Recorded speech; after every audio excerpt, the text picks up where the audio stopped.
Assalamualaikum students, welcome back in the 7th video of C programming lecture series।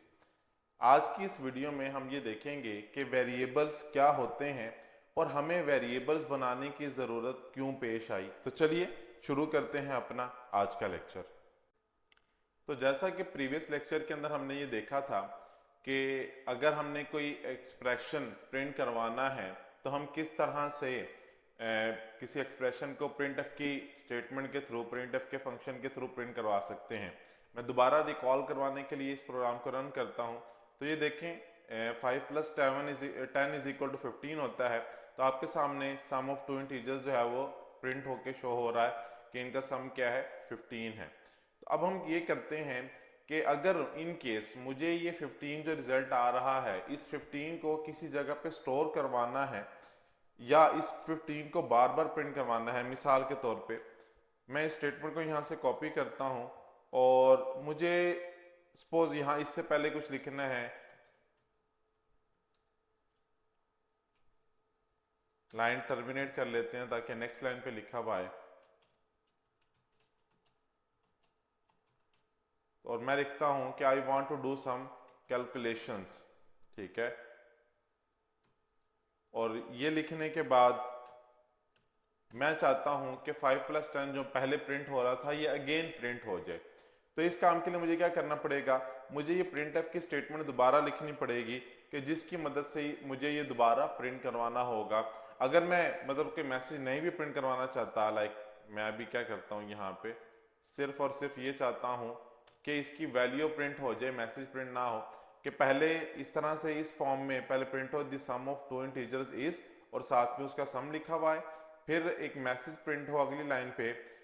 I want to do some calculations. और वो calculations क्या है, basically किसी number का, कोई से दो नंबर्स का सम है जो मैं प्रिंट करवाना चाह रहा हूँ। तो इस केस में होगा क्या कि सबसे पहले तो हमारे पास ये लाइन प्रिंट होगी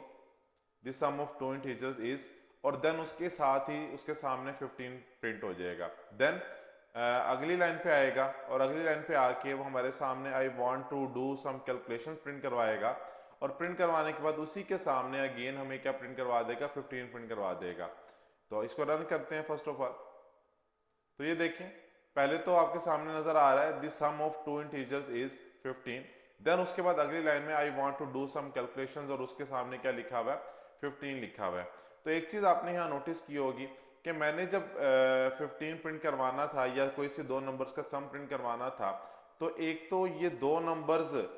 बीइंग अ यूजर मुझे नहीं पता, लाइक अगर मैं ये कोड हाइड कर दूं, लाइक मुझे कोड नहीं पता कि कोड क्या है और मेरे सामने सिर्फ आउटपुट आ रही है, तो एक तो प्रॉब्लम ये है कि मुझे ये नहीं पता कि ये जो 15 लिखा हुआ आ रहा है मेरे सामने, 15 लिखा हुआ आ रहा है, ये 15 कितने नंबर्स का सम है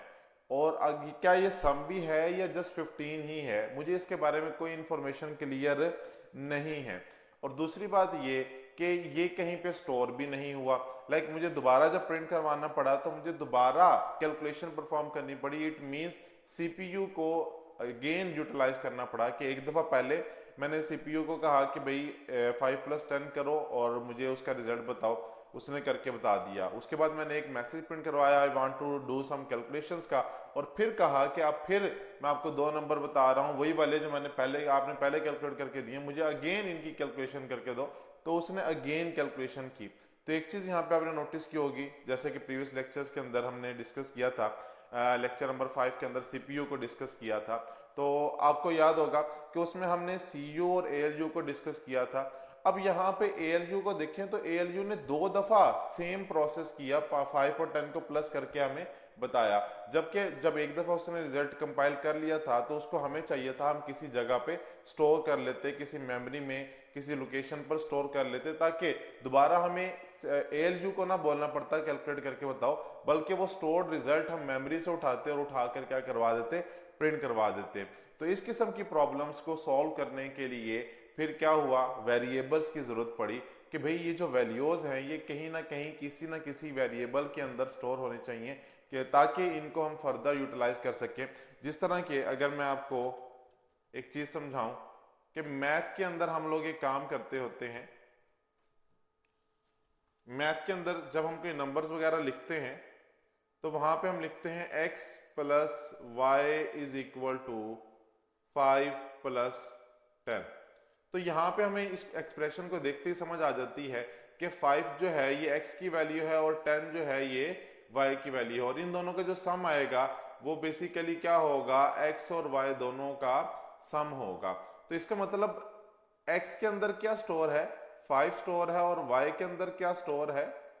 10 स्टोर है। ठीक है, तो इसी तरह से प्रोग्रामिंग के अंदर जब हमने किसी वैल्यू को स्टोर करना होता है तो उस वैल्यू को स्टोर करने के लिए हम लोग क्या बनाते होते हैं, वेरिएबल्स बनाते होते हैं। तो अब हम चलते हैं वेरिएबल्स की डेफिनेशन की जानिब कि वेरिएबल की डेफिनेशन क्या होती है, वेरिएबल्स क्या होते हैं और किस तरह से काम करते हैं।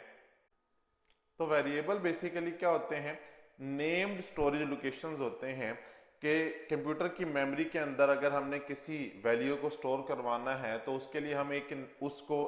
जो मेमोरी होती है, मेमोरी के अंदर एक लोकेशन एलोकेट करवाते हैं, और उस एलोकेशन जो लोकेशन एलोकेट करवाते हैं उसको हम एक नाम दे देते हैं। अगर सादा अल्फाज में समझाना चाहूँ तो देखें, जिस जगह पे हम लोग रहते हैं, जिस घर में हम रहते हैं, वो एक खास लोकेशन होती है, खास जगह होती है जहाँ पर हम रह रहे होते हैं, ये हमारा सामान मौजूद होता है जहाँ पे हम स्टोरेज कर रहे हैं। तो बेसिकली इसी तरह से प्रोग्रामिंग के अंदर अगर हम बात करें तो जब आप कंप्यूटर के अंदर कोई भी वैल्यू स्टोर करवाना चाहते हैं तो उसको कंप्यूटर के अंदर आपको एक वैल्यू मतलब लोकेशन एलोकेट करनी पड़ती है, मेमोरी के अंदर एक जगह एलोकेट करनी पड़ती है कि जिस जगह पे हम क्या करवाते हैं, उस वेरिएबल को या उस वेरिएबल के अंदर, उस वेरिएबल के थ्रू किसी वैल्यू को स्टोर करवाते होते हैं। और कंप्यूटर के अंदर जितने भी वेरिएबल होते हैं उन सब का नाम हमेशा क्या होता है, यूनिक होता है। जिस तरह एक घर में रहने वाले सभी लोगों का नाम जो है वो यूनिक होता है, इसी तरह कंप्यूटर के केस में वेरिएबल्स जो होते हैं उनका नाम भी क्या होता है, यूनिक होता है।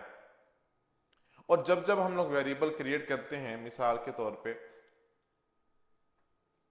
जब हम वेरिएबल प्रोग्रामिंग के अंदर क्रिएट करते हैं तो हमारे पास जो मेमोरी, जिसको हम रैम बोल रहे होते हैं, रैम में क्या होता है, उसको एक स्पेस एलोकेट हो जाती है। जिस तरह से मिसाल के तौर पे मैंने ये x नाम का वेरिएबल क्रिएट कर लिया,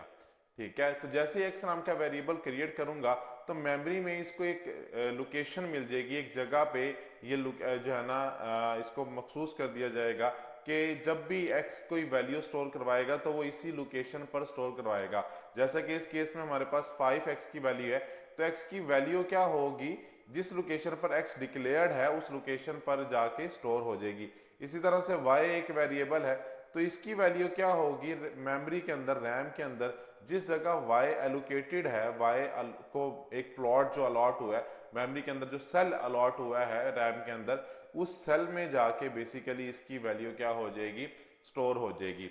तो अब होप सो आपको ये बात समझ आ गई होगी कि वेरिएबल्स क्या होते हैं। Variable basically name storage location होती हैं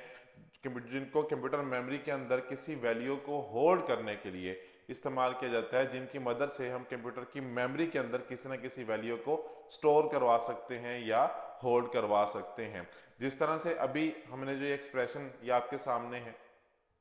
इस केस में हमें अगेन कैलकुलेशन करनी पड़ी। अगर मैं यहाँ पे एक वेरिएबल बना दूं और 5 प्लस 10 के रिजल्ट को उसके अंदर स्टोर करवा दूं, तो फिर इसको प्रिंट करवाना एज कंपेयर टू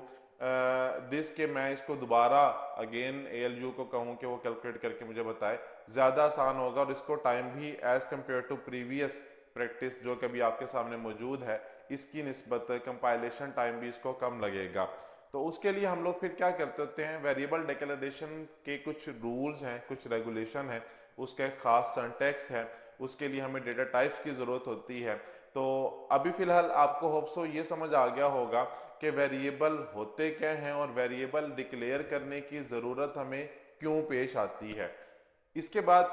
हम एक काम करते हैं, क्योंकि इस तरह से वीडियो की लेंथ थोड़ी लंबी हो जाएगी, तो हम इस पर एक नई वीडियो बना लेते हैं जिसमें हम ये डिस्कस करते हैं कि वेरिएबल डिक्लेरेशन के रूल्स क्या हैं, डेटा टाइप्स क्या होती हैं और हम वेरिएबल को किस तरह से डिक्लेयर करते हैं। तो आज के लेक्चर को हम यहीं पे वाइंड अप करते हैं, जिसमें कि हमने ये सीखा कि वेरिएबल्स को बनाने की ज़रूरत आखिर क्यों पेश आती है, क्यों वेरिएबल्स बनाना ज़रूरी है और वेरिएबल बनाने से बेनिफिट क्या होता है और वेरिएबल होते क्या हैं, वेरिएबल को डिफाइन कैसे किया जाता है। आज के लेक्चर में हमने ये कवर किया। इंशाल्लाह नेक्स्ट वीडियो में हम वेरिएबल डिक्लेरेशन के रूल्स को कवर करेंगे और साथ ही डेटा टाइप्स को डिस्कस करेंगे। तो मिलते हैं आपसे नेक्स्ट वीडियो में। और अगर आपको हमारी वीडियोस पसंद आ रही हैं तो हमारे चैनल को लाइक करना, सब्सक्राइब करना और बेल आइकन पर क्लिक करना मत भूलिएगा। इंशाल्लाह आपसे बहुत जल्द मुलाकात होती है नेक्स्ट वीडियो के साथ। तब तक के लिए अल्लाह हाफिज़।